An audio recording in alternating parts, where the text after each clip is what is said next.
warahmatullahi wabarakatuh. Nama saya Alvin Pramudita Fauzan dari kelas 8I nomor absen 4. Tentara Nasional Indonesia merupakan bagian dari masyarakat umum yang sudah dipersiapkan secara khusus untuk melaksanakan tugas pembelaan negara dan bangsa serta memelihara pertahanan dan keamanan nasional. Seperti kita ketahui bahwa saat ini bangsa Indonesia sedang memasuki suatu masa transisi, suatu masa di mana kita tengah berubah atau beralih dari suatu era yang orang menyatakan itu sebagai era otoritarian kepada era demokrasi.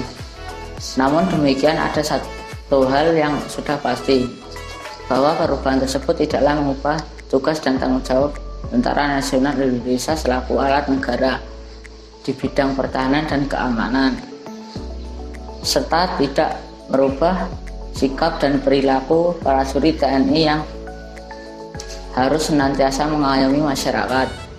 Memasuki era reformasi, TNI segera menempatkan posisinya yang tepat sesuai dengan tatanan negara demokrasi, serta berkonsentrasi di bidang pertahanan dan keamanan negara. Demikian, wassalamualaikum warahmatullahi wabarakatuh.